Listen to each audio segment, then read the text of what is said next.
Vicky, I am so thrilled to have you on the show. Thank you so much for joining me. No, thank you for having me. Of course, it's been a long time in the making. Yeah. I think we saw each other at International Women's Day, and I was like, oh, I've got to have you on the show. Oh, thanks. No, definitely very excited to chat to you, get this on the books as it were finally, and talk all things equal measures. Yes, I can't wait. But before we get to equal measures, I have known you since your Seda.com days. And so I would love to know how you got into drinks, where you're from, all that stuff that started before you became the executive director of Equal Measures. So where did you grow up? Are you English through and through? No, not at all English. I'm.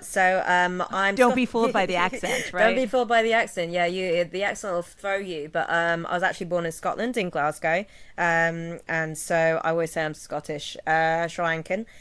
So I'm Sri Lankan Tamil heritage, but was born in Scotland and then grew up for a lot of my life down on the south coast of England, hence the accent, because you can't both look and sound foreign down there. You got to choose one. So, so yeah, I grew up there for most of my life. It was an interesting experience, should we say? Wait, can I just say, I love that you said looking and sounding foreign. So Scottish sounds foreign?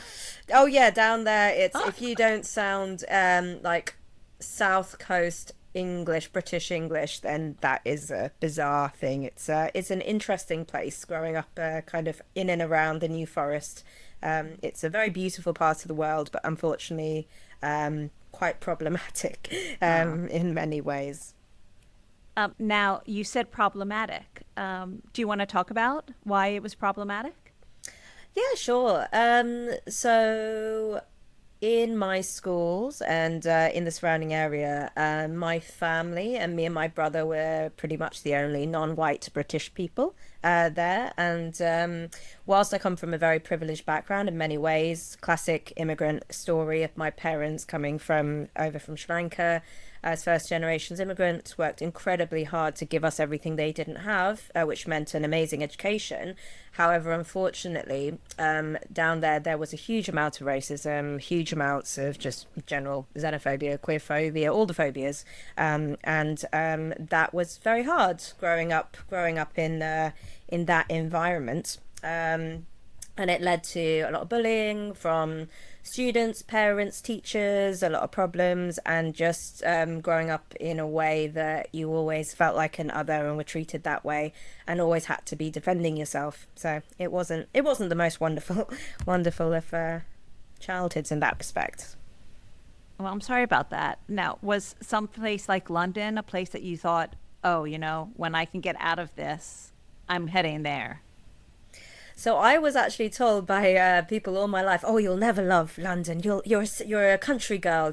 That's going to be too much." So when I left when I was 18 and I went to uni, I chose a little spot just outside of London because in my mind I was like, oh, "Okay, that's kind of in between." And then having moved away from the countryside and living in Surrey, I realized that, oh my God, there are people my own age and I can walk places and there's public transport. What is this? It's ridiculous.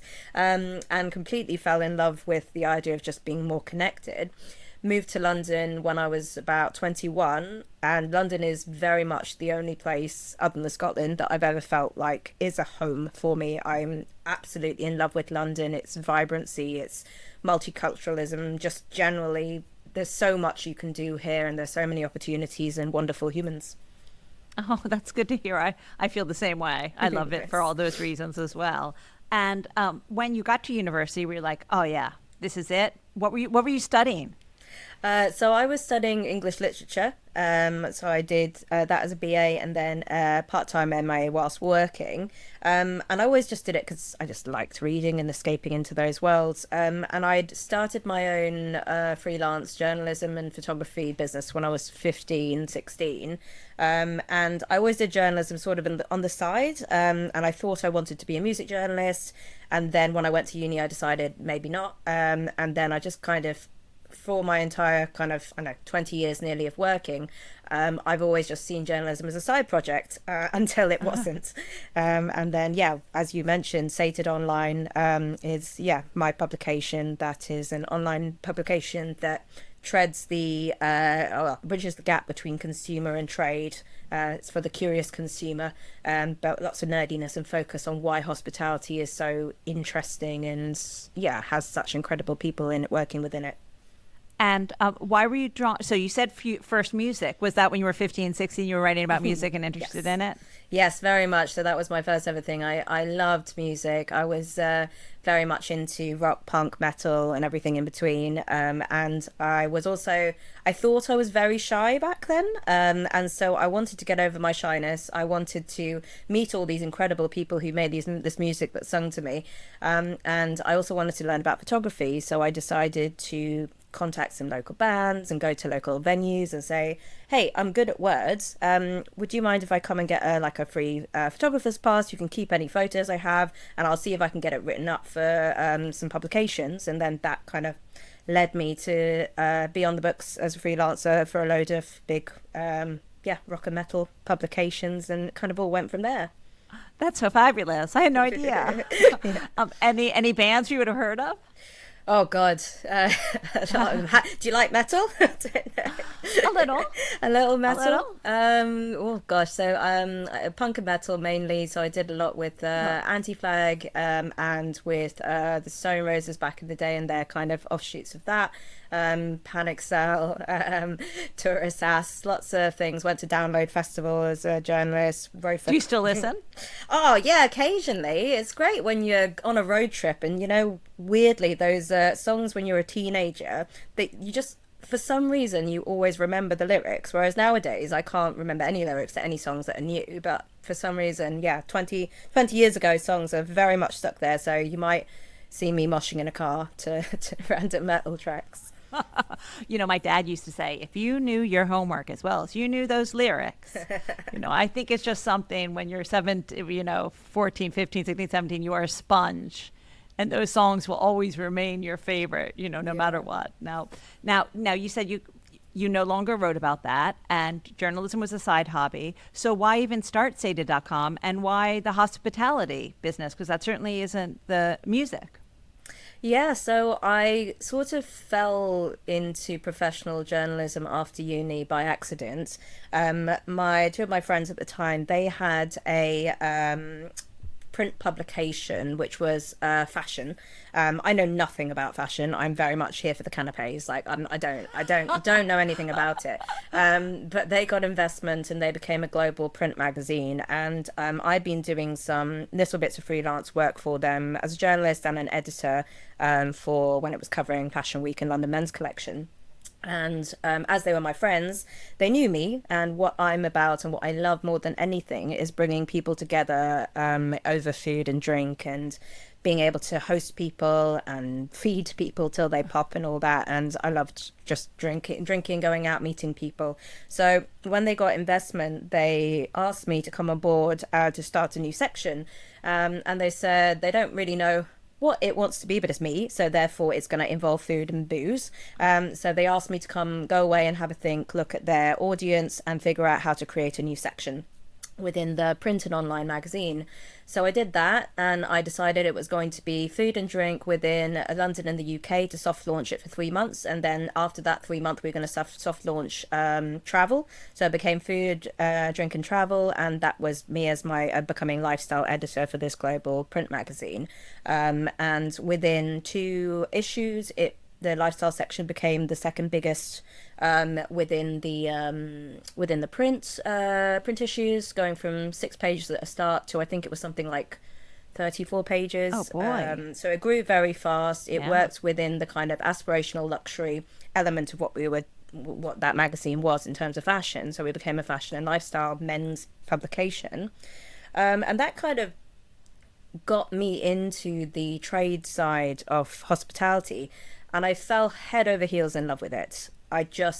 Hospitality is, it's in the name, isn't it? It's welcoming. It's bringing people together and sharing experiences and joys and nerdy passions about anything, really. And I love that. I love that, being able to bring people together over something, sharing something. Food is both luxury and necessity, and I love having a reason to bring people together. And then I got very much into the spirit side of things, became a spirits judge for various awards. And yeah, just ignited my nerdiness for bringing people together, but also flavors and connection. You know, I feel the same way. The minute I think I sat at my first bar, I felt that connection. I Yeah. think it's inherent. My grandmother and grandfather owned bars, but I never went to any of their bars because they were divorced, and then my grandfather died, and so. But I feel like the same exact reason. The minute you go into a bar, I always say, people are probably bored of me saying this. You know, you go to a restaurant because you're hungry, but you never go to a bar just for the drink. You know, it's for the whole thing. But going back to you, you know, you said that you're a feeder, you like to feed everyone, and everything had to do with food. Was that something that your family, did you have dinners together, and your mom and dad cook, and you had those flavors kind of, as you were growing up as well? It was a thing. So my mum is an exceptional cook. Okay. She's absolutely incredible. She's amazing at trying contaminant food, but she also loves experimenting with flavors. So when we were growing up, we were always around that. And even though she worked full time when we were younger, she was always cooking and always creating something fresh. And we're very spoilt in that regard. We very rarely had like oven food. If it was oven food kind of things, like fish and chips or turkey dinosaurs, amazing because dinosaurs, then it was kind of seen as a treat for us as kids. But it was quite kind of wonderful that that wasn't just the go-to. She was always creating something delicious, and that was something that we did, and so we had an understanding of flavors growing up. My dad is an atrocious cook. He keeps telling people that he is actually the one who taught mum to cook, but that's an inside joke with the family. He's very good at egg fried rice, and that's about it. It was very nice. My dad worked late a lot, as did my mum, so it was often kids would eat beforehand, but then I'd come down when my dad came back from work whilst he was eating, and then we'd talk about politics and the world, and then we both loved chocolate back then, and he got given a lot of chocolate from his patients because he's a doctor, and so we'd sit and eat chocolate and talk about politics. So that was all what was happening kind of around the kitchen table. And my parents also did a lot of hosting of parties when we were younger. Me and my brother were younger. Always had people over. My mum would make these huge feasts. Me and my brother, from a very, very, very, very young age, were the bartenders, but we did not know anything about what a gin and tonic was. So cue some very happy people who would get 4-year-old Vicky pouring like a huge amounts of gin and topping up with a little bit of tonic. And then little Vicky was like, "Oh, I must be really good at this because they look very happy." So, And they're getting happier and happier and happier as the night goes on. yeah, so that idea of hosting, there's bringing people together over food and being able to share flavors was always a big thing in my household. And with Sated, was it something you were doing alongside you writing the magazine, or I'm not sure, does the magazine still exist? Is this something that you still contribute to? So the magazine got sold, and I tried to go into drinks PR and marketing and that side of things a bit more as a sort of full-time job. And then I started Sated a few years after I left the other publication because I realized how much I missed journalism as something that I genuinely just didn't think of for a decade. I didn't think of it as like a full-time job. I'd realized that it's actually my longest job, and that I loved it. I loved being able to hear what people were doing and creating in the drinks world, or they were talking to chefs, and just being able to translate that passion and that excitement to an audience and share those stories. So I launched Sated. It was meant to be as a hobby, but I'm so bad at having hobbies. So it would cue 6 months of creating a marketing deck and identity documents and brand guidelines for Sated, and then launched it, and it became. It grew very quickly, which was really wonderful, and it felt like we were bridging. I would say we when it's Sated. It's just me, but it always feels like a we because I feel like anyone I'm interviewing or bringing into that process, it's like we're developing this together as a hospitality industry. So we got quite big quite fast, I think, because we were one of the only or the few publications who were looking to bridge that gap between curious consumer and nerdy trade professional, and we did it in a way that was very much highlighting the individuals, and bringing that bit of insider knowledge to consumers who maybe didn't want what they saw in the supermarket. They wanted to something a bit different, a bit more exciting, and a bit of something original. Fabulous. Now, I'm not sure. State it still exists. I know that. So when did you make the leap, or is there something in between taking your position at Equal Measures? So I worked, did some like drinks PR stuff Uh-huh. and general hospitality designer PR, as well as marketing. I worked as a global spirits brand manager for a distribution company, and this was all while Sated was going on in the side. Again, bad at having hobbies, and this was happening. And then I actually joined Equal Measures as a beneficiary in the first year. I found out from the wonderful Hannah Lamphere, who was a foundational architect of Equal Measures. She told me a little while ago that I was actually the first person to apply to the program. So I was very much the OG beneficiary, and I went through that because I really wanted to I'd done my WSET level 2 in spirits and loved it, and I wanted to do my level 3, but we couldn't get the funding. And then I kind of wanted to see what the mentorship side of things was like. And I am unbelievably grateful to Equal Measures because the people I got paired up with as my mentors at Equal Measures when I was a beneficiary were Hannah Sharman Cox and Siobhan Payne. I tried to collate their two Fabulous. names there. So they're the founders of London Cocktail Week. And what that mentorship did for me was, whilst I've always loved hospitality, I didn't realize how alone I felt in hospitality and in journalism and in PR and all those sorts of things, because it was very hard for me to get into kind of drinks PR and that lot, because I didn't, well, if we think about what a drinks PR person might look like, I don't look like that. And I had a lot of quite negative experiences around journalism and PR, sadly. And it, yeah, so I just ended up always doing things on my own. And Hannah and Siobhan just made me feel like I had someone in my corner, or two people in that respect in my corner. And Dina Moncrief, founder of Equal Measures, and Hannah Lamphere, they made me feel very included. And the Equal Measures community was almost like this missing jigsaw piece that I never knew was missing. And Hannah and Siobhan were actually the reasons I'm here doing this job as I am today, because when the role came up for someone to run Equal Measures on a day-to-day basis, as well as them boosting my confidence and like really supporting me and with Sated, they were like, Vicky, this is your job. Go apply for this job. And I was like, no, I'll never get it. I can't do it. And they're like, Vicky, go and apply for this job. And they were very much my champions. And that was a new thing for me. Let's go back for a 2nd. Okay. You said you applied to Equal Measures. So for people who might not know what Equal Measures is, I think what kind of a great intro to it was, how did you find out about it? What was it that you were looking for? And just if someone was also who's listening to this might go, oh, what is this Equal Measures thing? And why didn't I know about it? You know, how did you come upon it and find out about it? And you know, your journey through it, and then kind of how it's different today, or, you know, as you have taken over the executive director role.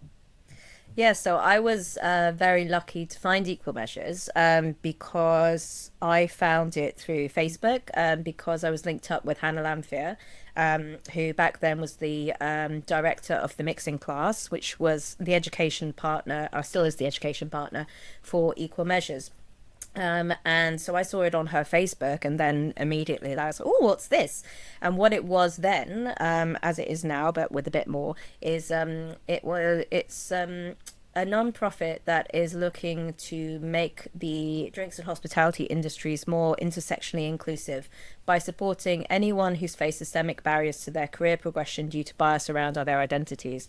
So Equal Measures supports Black, Asian, minority ethnic people, as well as those who are genderqueer, queer and neurodivergent, working in the hospitality and the drinks industry.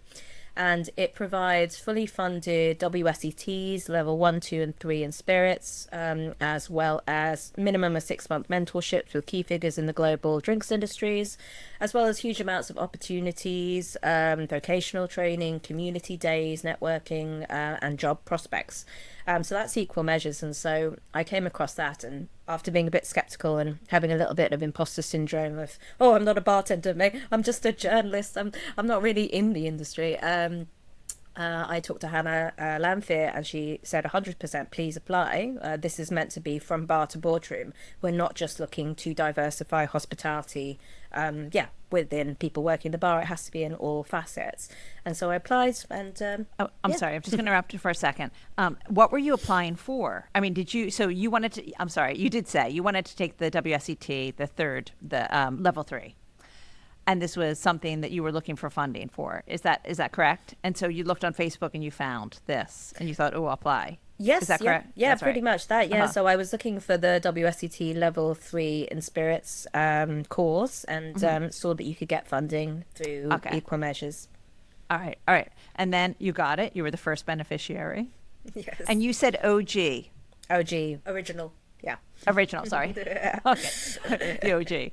All right. And so you got it. And then you found out about the mentorship program. Is that correct? So the way you apply for Equal Uh-huh. Measures is that there's an application form that everyone goes through on the website, and you click through that, you fill in your details. It asks you quite a lot of questions about your career experience within hospitality, why you feel like you've been held back, some of bits and life experience, bits and bobs, and then what you're looking to gain. And then you get a 45-minute interview with someone in the team. So these days that'll be myself. We go through the application, and then we talk about that, and then we look at how we might be able to support. Within that application, there are you can request WSETs, you can request personal licenses, and you can talk a bit about what kind of thing you want from a mentor. And then from all of that, then the next stage of the application is finding funding for the qualifications, and then looking at the pool of mentors to see if there's anyone in there who will fit, not only in terms of your career goals, the skills that you're looking for, but also personality fit, ways of working, maybe some shared lived experience. So that what we do is carefully pair people so that this can be an ongoing relationship and you're going to get the most out of it. So that's kind of how the process goes. And if we at Equal Measures don't have a mentor in the pool that's quite right for you, because I've been in the industry for over a decade. Dino, our founder's been in the industry for over 2 decades, and we have so many incredible connections in the industry. We can ask around and find the right person, and then we approach them, see if they would be interested, do a whole onboarding process, and then bring the right mentors into the pool for that specific beneficiary. Fantastic. And how has it changed from when you started, from before when you were a beneficiary to now you taking the role as executive director? So it's become a bit more streamlined in the approach. A big challenge that we found, what I found when I joined Equal Measures, is that how do you find people who are underrepresented and minoritized and marginalized in this industry? Because likelihood they are not going to be invited to the events or read the trade publications or even know things like London Bartender Association or any of those resource groups and networks exist. So how do you find people who are marginalized? So a big part of what I did, and the first struggle, was to increase our brand recognition and brand awareness. So I spent a year and a half out every night talking to everyone in the industry and telling people about Equal Measures, activating social media networks and our marketing strategy, getting our brand guidelines together, all that fun, boring, nerdy stuff in the background that is very necessary for securing brand identity. So I did that, and through a lot of word of mouth and talking, we started to find people who we were there to support. And so when I joined Equal Measures, there were 22 beneficiaries, and now, I guess about 2.5 years later, we're at 1,102. Oh boy, fantastic. So it's been a very big escalation. Last year, our beneficiary pool grew by 288%, and that is set to continue. So that first hurdle was mainly around getting that brand awareness. Now people know that we're here to support them. We are a recognized name in the industry, definitely in the UK, and starting to be more globally, which is fantastic. That has been helped through. We won the Tales of the Cocktail Foundation grant for bartender wellbeing last year, and we're doing a lot more trade shows around the world and all that. And activating that global hospitality network. So that's one way that we have grown. We still provide fully funded education, mentorship, all of those things, as well as community events and other things. The other part of what we've done, which has very much grown in the last 2 years, is we have created a suite of EDI, equity, diversity, inclusion services that are created entirely for the drinks and hospitality industries. So those are things like trainings, workshops, policy templates, onboarding manuals, or big deep dive consultancies, which are our way of saying we're not just looking to upskill individuals working in this industry. We need to make our industry more inclusive and more empathetically educated in why this matters and how we're going to do that, and support companies, brands, organizations grow in that understanding so that we can create an environment where everyone can thrive. So these services have been incredibly well received, which is fantastic. And we've done huge consultancy pieces. We were in London Cocktail Week's EDI partner this year. We have big projects going on with nationwide and London-based organisations, non-profits and government bodies. We've worked with some of the biggest distribution companies globally, and we're looking to continue that. So that's a new chapter that we've added. You don't need me to tell you how fabulous that all sounds. It's really exciting. It's so thrilling. Now, I heard Dino speak about equal measures on a podcast a little while ago, and he was telling some really horrible stories. And when I think of the hospitality industry and all the other industries that I've kind of had a foot in, that I've worked in, I found it the most open and inclusive. And to hear these stories that were so outrageous really broke my heart. And I was wondering if you see, changes in the past years of people really taking what I know you've started all these things in the 2 years. I mean, within those 2 years, especially about training of companies and that part of it, the EDI part. Do you see a change going on? When you said that working in PR wasn't so great for you because of how you looked, and it's a horrible thing for anyone to encounter. So I was just wondering if you see growth or change or in the right direction. I'd say yes and no. Yes, in the sense that many companies and organizations are now becoming more aware of what EDI is. And when we first started Equal Measures, a lot of the time, because we're a non-profit, we work entirely on donations from brand partners as well as grant funds that we receive. Everything from that goes into creating these events and supporting our beneficiaries through these services. And when we first started talking about this, because we're intersectional in Equal Measures, and what that means is we don't put our beneficiaries in little boxes of different others. So we don't look at ethnicity completely separate to sexuality, separate to gender, and neurodivergent, whatever it might be. We understand that identity is an overlapping and intersecting thing, and so we therefore, when we go to organizations, we don't say, oh, we're only going to support ethnicity, we're going to do everything together.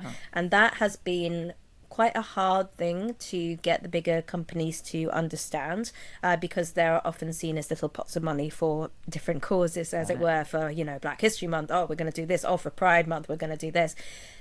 And that kind of education piece has been interesting, and it has gone well. I think most of the time it's gone well these days, that people are now understanding that is something that we need to look at. We have to look at humanity as the vibrant spectrum of delightfulness that it is, instead of just other little boxes. So that's been very positive. Unfortunately, some things that haven't been so positive. When we launched, it was Dino started it around the Black Lives Matter movement and George Floyd, and when that was all kicking off. And what that meant was we were very forefront a lot of the brands out there's mind, because Black Lives Matter movement was very much in the press and in the media. And unfortunately, when the news cycle moved on, we saw a mass drop in funding, and it was hard to see, because it's people thinking that they can only give us a little pot of money for 1 year and that's going to be enough, and then tick, we've done EDI now. And that's been a real challenge for us, and it's something that we've had to figure out how to talk to the bigger companies about. And that's been a challenge, to ensure that people are understanding that this is not a one-off thing that you donate some funds to. These are living, breathing people within this industry. And since COVID, since Brexit, 26 times the amount of Black, Asian, minority, ethnic people have lost their jobs compared to people who are white in the UK employment, and that's horrible. And so many people from intersectional minorities have experienced huge amounts of prejudice, job loss. Only the other day I heard about someone who is of South Asian descent tell me about their Black colleagues in a place where all the higher up management is white European, and both of them are being called slaves. And all these things are still very much happening, and it's something we need to talk about, and not talking about it in a way that's like, oh my God, you're awful people. Talk about it in a way where, like, why is this here, and what can we do to provide empathetic education to make this better? What policies do we need to put in place so that we're safeguarding people and making them know that they have these rights, and then also that we as equal measures are there to support them. So that's, sorry, a bit of a long-winded answer, but there's some wonderful positives, and I can see the desire from so many organizations that they want to do better in these spaces. That's why we've created so many different kind of services to be able to support this education and do more. But now we need to reach the people who are not the already converted and find out how can we engage them, how can we ensure that this is for everyone and everyone sees the benefit, not only on a human level but also a financial level, also in terms of staff retention and sense of belonging, reduction in sick pay, reduction in sick days, and all these sorts of things. That there is data out there that shows that if you do EDI, it will benefit your business, and we need to prove that as well. It's crazy that you have to prove it, but it's a shame, but it's also, it is a shame. It's a shame, but the way I see it is, a lot of people see EDI as this fluffy subject, and in a way it is, because we are talking about humans, and that should be enough, that we want to be supportive of all people and allow people to feel safe to just be themselves at work and not being called names at work. Yeah, I mean that, and all the kind of how that holds you down from positions and work and employment and all these sorts of things. It would be lovely that would be enough, but realistically, EDI is not just a human thing. It's not just an HR thing. It's cross-departmental, and that's why whenever we do a big consultancy piece, we look at every single department. We look at HR and hiring and management and promotion. We look at finance and department, and where are people dropping off in your employment? How much does it cost you to be able to train people up to that level and put out job searches and all this sort of stuff? How can look at marketing, look at the press office, look at all these things, and look at how can EDI, you have to have KPIs for every single department in EDI, and if you do that, you will see that there's such a improvement in your business model and in your staff retention, in your profits, quite frankly, and you're introducing new customer bases into bars, all these things. There's so much data out there around this, so we do need to tackle it, yes, on a human level, and that is something that will always be at the heart of what we do, because we are humans and we believe that everyone should be treated with respect and celebrated for their differences. However, to bring it into the main scope, the EDI is human, but it is also massively important for your business. Right. Do you hear that, everyone out there? It's massively important for your business. I don't usually talk directly to the people who are listening. And also sponsors, it's about relationships, potential sponsors, and not think of it as just a one-shot thing. This is a relationship with humans, and it's, you want to see it grow and grow and grow and flourish. So, gosh, it's a lot to digest, it's great, and what you're doing is amazing. Is there anything new I know there's so much that you've already told me that you do, so I don't know if there's anything to even add to that for this, next coming, 2025. If people sponsors feel that there's only one thing that they can give to or one thing that they can do, we're not, what would you tell them that you need the most right now? Funding. End of the Funding, day, everyone, funding. it's always funding. It's very frustrating that because we have this unbelievable array of diverse, wonderfully highly skilled, passionate people in Equal Measures. We are genuinely, our community days are my favorite places in the world. Everyone is so wonderful. It's a delight to be there. And any brand partners who have come to those, our brand partners get invited to our community events. Anyone who's had the ability to interact with our community understands that and can see it, and that's really positive. Funding means that we can support more of those people and more of those connections and getting them to where they want to be in this industry.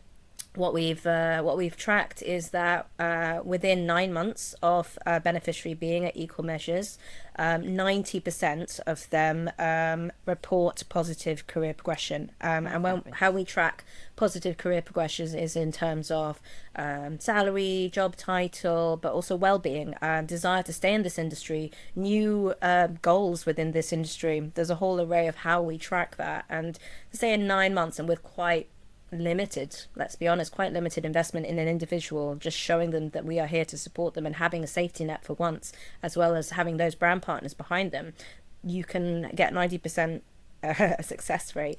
And the others are not dropping off. They're just maybe a little bit slower, or maybe we have to work a bit harder to support them because they're not quite sure on their direction, and that's okay. That's wonderful. So funding is how we achieve that and how we unlock people's potential. Something that we are going to restart next year. We piloted it last year, and just because of funding, we weren't able to continue it this year. But is our Forming Foundations program. So our main program at Equal Measures, the education and mentorship program, is for people who are already in the drinks and hospitality industry. But as we saw over COVID and Brexit, and with all the issues that we're having as a society within the UK, we're seeing that there is a mass shortage of skilled labour in our industry. So many vacancies and problems across the board there. So we at Equal Measures looked at that. We also looked at the fact that 26 times the amount of Black, Asian, minority, ethnic people lost their jobs over COVID compared to the white counterparts. We looked at that and say, how can we create a positive solution that is going to be beneficial to our industry and increase diversity, equity, inclusion? And so we created our Forming Foundations program, which is a touring 3-day course that acts as an on-ramp to get the next generation of diverse hospitality superstar into this industry and ensure that they have no barriers to their career progression, like the people in our main program. So we tour around the UK visiting places that have high percentages of the demographics of people we support, as well as thriving F&B scenes. And then we work to get people who have an interest in developing a career in hospitality, or maybe have started and they're a barback or a barista or something, but no one's got the time to train them, because who has the time to train people these days? And we provide them with a fully funded WSET level 1 in spirits, vocational training, so they learn how to speed pour, measure correctly, carry a tray of drinks, which is magic, I can't do it, as well as cocktail masterclasses, working with our brand partners' products, making non-alcoholic variations on all those sorts of things, and gaining the confidence that they can, after this course, go into a bar and smash a trial shift. We then work with local operator partners in those areas to get them that trial shift. So the idea is introduce the industry, inspire them, educate them, put them to work, and then when they're in hospitality, we can support them in their career progression. And so we are going to see in the next 3 to 5 years, instead of people in the main program who've been in the industry for maybe 10-20 years and are struggling, we are going to see this cohort from the Forming Foundation program go sky high in a short period of time and bring all the benefits that diverse experiences and people bring to this industry. That sounds so incredible. Now, I really want people to give. So do I. I do, because you could sit here all day telling me these fabulous things. I mean, it's just on and on, all these wonderful things that you're offering. So say someone's listening to this and they want to give, or they want to see more or do more. You talked about community events. Mm-hmm. Can anyone come in? How do they find out about them? Tell me how people can find out more so that they will eventually give Yeah. So our community days specifically are for our Equal Measures community. So Okay. who that includes is our beneficiaries as well as brand partners. So if brand partners want to get involved, that's how they do it. They have to they're given become brand partners. We do a lot of trade events for the general trade. So anytime you can just follow our Instagram. Basically, is the best place to find out where we're going to be. We did loads for Cocktail Week. We've got some coming up in like Athens Bar Show and all this sort of thing. So we're always around, and that's the best place for you to find out where we might be. Almost all of those events are free, so you can come and hear more about what we do and why, meet some of our beneficiaries, ask questions, as well as that. In terms of giving, we have a crowdfunder that was set up by my wonderful colleague A, and that you can find the link for that in our link tree on our Instagram bio, as well as in the top ribbon banner of our website, which is equalmeasuresuk.org. I will have that link in my show Thank notes you. anyway. So I'll have Thank you. every link that you give me will be in the show notes, a link to the Instagram, everything. How about if you're Amazing. not trade, but you're interested? Because I have a lot of non-trade people who listen to this. So yeah. so we have the crowdfunder is available for all people. Also, we have an incredible array of donors, and some are in the industry, some are not in the industry. And the way that you can become a donor is either getting in touch through the website and doing that, or coming and approaching me at a random events. Anyone can come to the trade events most of the time, unless it's like a ticketed, very particularly trade only event. You'll be able to find all the details again, probably on the Instagram is the best place to find it. Any other way you might want to be hear more about what we do at Equal Measures, we are a tiny team of I am the only full-time person working at Equal Measures.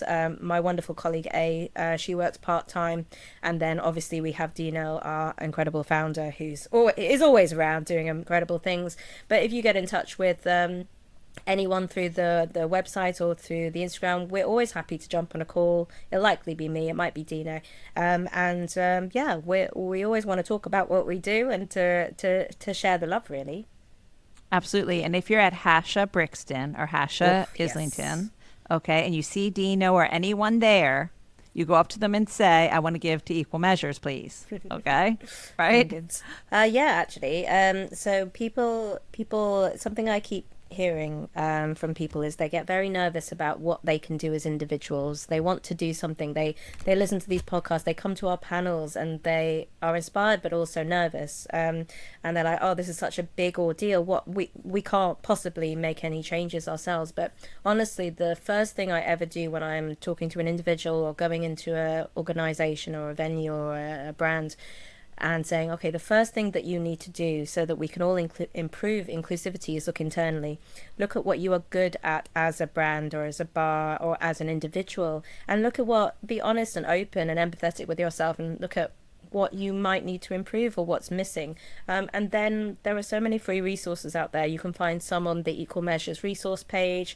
There are education you can do in more kind of fun, creative ways by going onto Netflix and finding someone's story about something else. We have so much learning we can do, and it starts with ourselves. So never feel scared like you can't do it, it's too big. Just start with looking internally and asking yourself questions, and then being kind with yourself so that you can start that journey, because we can all do something individually, and that's how we make a collective community. 100%. I'm so glad we spoke. I'm so glad. Thank you. And thank you so much for talking about your story as well. Yeah, It was thank great you. to get to know you better. Yeah, thank you so much for listening, and lovely to be on here. Absolutely.